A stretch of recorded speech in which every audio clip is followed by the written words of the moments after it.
테슬라 소식입니다. 인플레 감축법으로 테슬라, 포드, GM, 닛산, VW 혜택. 인플레이션 감축법으로 세금 공제를 받을 수 있는 전기 자동차는 테슬라의 모델 Y와 모델 3 일부, 포드 마하이, 닛산 리프, 15레 볼트, 리비안 아런티, 폴크스바겐, 원디사, 포드 F-150 등에 한정될 전망이다. 15일 마켓워치에 따르면 이번 주 바이든 대통령이 서명할 이 법안은 $7,500의 세금 공제 혜택을 주는 EV를 세단은 $55,000 미만, SUV 및 트럭은 $80,000 미만으로 한정하고 있다. 이와 함께 최종 조립을 북미에서 한 차량으로 국한했다.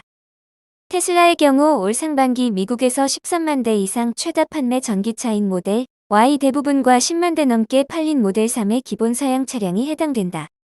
통상 $100,000가 넘는 모델 X와 S는 제외된다. 메르세데스의 EX, 포르쉐 타이칸, GMC 허머 등 고가의 EV 모델도 제외된다.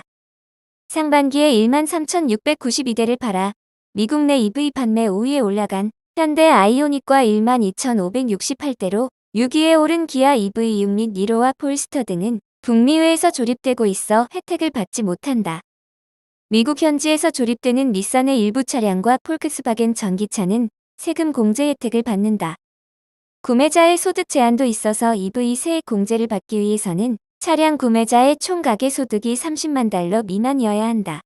개별 신고자의 경우 연소득 $150,000 이하로 제한된다.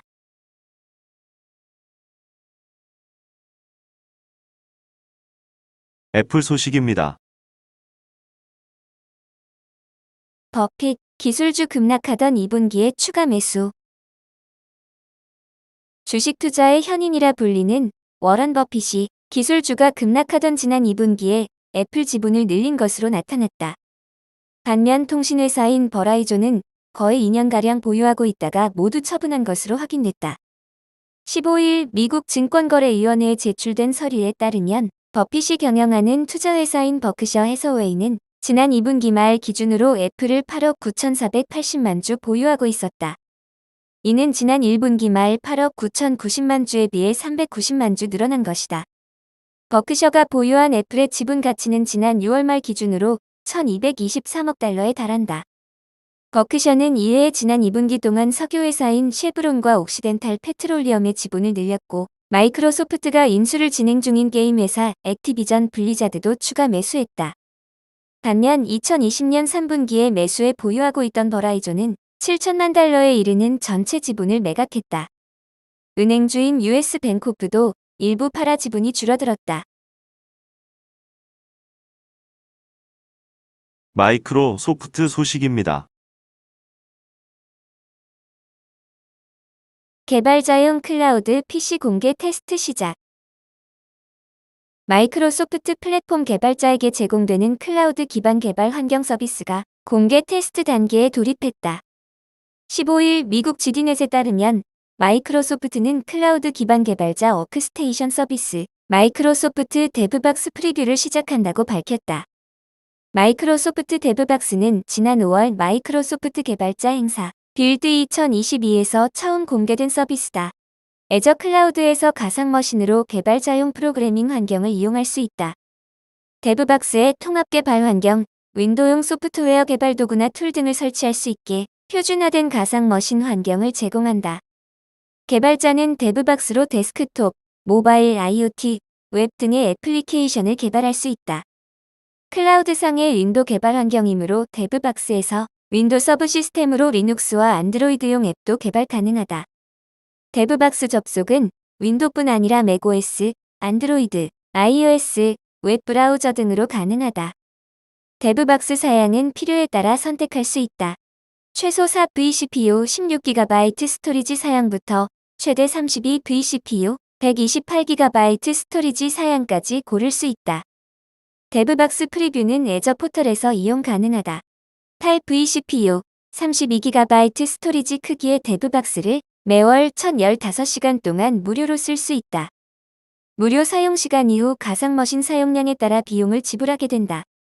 데브박스는 애저 가상 데스크톱 서비스에서 작동하며 기업 이관리자는 엔드포인트 매니저를 사용해 윈도우 365 클라우드 PC와 함께 중앙에서 관리할 수 있다.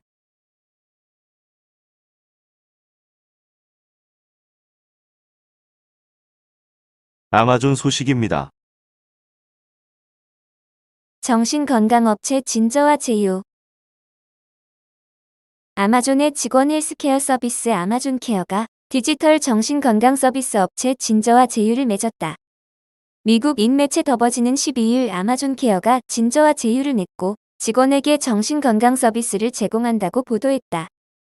우선 아마존 케어는 가벼운 불안 등 낮은 수준의 정신관리 솔루션을 제공 이후 추가적인 선택지로 연중무휴 상담 가능한 진저의 정신건강 코치, 테라피스트 등과 연결해준다. 건강정보는 아마존 케어와 진저에 공유된다. 아마존 케어는 2019년 시애틀에서 자사 직원들을 상대로 대면, 비대면 진료 서비스를 출시한 이후 현재는 50개 주 직원 건강관리를 원하는 모든 회사에 솔루션을 제공하고 있다. 지난달 아마존은 미국 의료업체 원메디컬을 인수하기도 했다. 외신은 이번 제휴가 아마존의 의료 서비스 확장을 시사한다고 보도했다.